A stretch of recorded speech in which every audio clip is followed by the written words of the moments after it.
एक बार एक भिखारी अपने जीवन से परेशान हो चुका था, क्योंकि उसे अपने जीवन को चलाने के लिए भीख मांगना पड़ता था।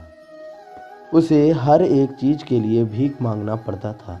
इसी बात को लेकर वह दुखी रहता और दिन भर यही सोचता कि उसकी जीवन में बदलाव कैसे आएगा। यह सोचकर वह निराश हो जाता। वह हर दिन देखता कि बहुत सारे लोग निराश होकर आंखों में आंसू लिए लोग और विभिन्न चिंताओं से परेशान लोग गौतम बुद्ध की तरफ जाते और वापस लौटते समय वे लोग बहुत ही खुश होते थे। वह भिखारी यह नहीं समझ पा रहा था कि गौतम बुद्ध उनके साथ ऐसा क्या करते थे कि वे बेहद खुश हो जाते थे।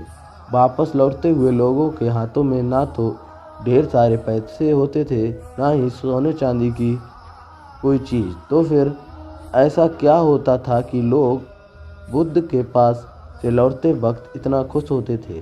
यह सब सोचकर वह भिखारी भी निर्णय लिया कि वह भी महात्मा बुद्ध के पास जाएगा और देखेगा कि ऐसा वहाँ क्या हो रहा है कि दुखी लोग उनके पास जाकर खुश हो जाते हैं। वह बुद्ध से मिलने के लिए उनके पास चल पड़ा। जहाँ बुद्ध मौजूद थे वहाँ बहुत लंबी कतार लगी हुई थी, तो वह भिखारी भी कतार में लग गया। कतार में लगकर वह अपनी बारी का इंतज़ार करने लगा। देखते ही देखते उसकी बारी आई और उसने बुद्ध से पूछा, बुद्ध, मैं बहुत ही गरीब हूँ, मेरे पास कुछ भी नहीं है। मुझे अपना जीवन चलाने के लिए दूसरों से भीख मांगनी पड़ती है। अब आप ही बताइए कि मैं अपने जीवन को कैसे बेहतर कर सकूं। यह सब सुनकर बुद्ध ने कहा, तुम गरीब नहीं हो, तुम्हें ऐसा लगता है क्योंकि आज तक कभी तुमने किसी के लिए कुछ भी नहीं किया, ना ही तुमने कभी किसी को दान दिया, ना ही तुमने दूसरे के लिए कुछ किया। यह सब सुनकर भिखारी के मन में एक आशंका जाग उठी। अपनी आशंका को दूर करने के लिए भिखारी ने पूछा, मैं तो एक भिखारी हूँ, मैं लोगों को दान कैसे दे सकता हूँ और कैसे लोगों की सहायता कर सकता हूँ। मुझे तो खुद अपना जीवन चलाने के लिए दूसरों से मांगना पड़ता है। यह सब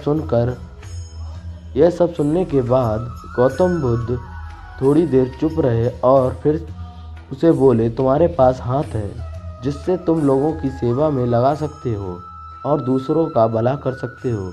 इसके अलावा तुम्हारे पास मुंह है जिससे तुम लोगों से अच्छी अच्छी बातें कर सकते हो और दूसरों का हौसला बढ़ा सकते हो। यह सब करके भी तुम दूसरों की सहायता कर सकते हो। ज़रूरी नहीं कि दान सिर्फ पैसों से किया जाए। हम चाहें तो हम शिक्षा का भी दान कर सकते हैं, चाहें तो अन्न का भी दान कर सकते हैं। ऊपर वाले ने अगर किसी को पूर्णतः अच्छा शरीर दिया है तो वह गरीब नहीं है, वह बस दिमाग से गरीब है। उसे इस विचार से हटकर दूसरों की सेवा में लगना चाहिए। बुद्ध की यह सब बातें सुनकर सुन लेने के बाद वह भिखारी बहुत ही ज़्यादा खुश हो गया और उसका मन अब संतुष्ट था। Moral of the story is, हम सब इस बात की चिंता में समय बर्बाद करते हैं कि हम गरीब हैं, लेकिन यह सत्य नहीं है। सत्य तो यह है कि जब तक हमारा शरीर पूरी तरह से बेहतर है तो हम उसका उपयोग करके आगे बढ़ सकते हैं और खुद के जीवन को बेहतर बना सकते हैं। अगर कोई व्यक्ति सिर्फ अपने गरीबी पर ध्यान दे और उसे बदलने की कोशिश ना करे तो वह मूर्ख है। इसके अलावा हमें इस कहानी से यह भी सीख मिलती है कि दान सिर्फ धन का ही नहीं, शिक्षा, भोजन, अच्छे विचार आदि का भी किया जाना जरूरी है। अगर आपके पास धन नहीं है तो आप शिक्षा का दान कर सकते हैं या फिर आप दूसरों के लिए अच्छे विचारों का भी दान कर सकते हैं। इससे समाज बेहतर होता है।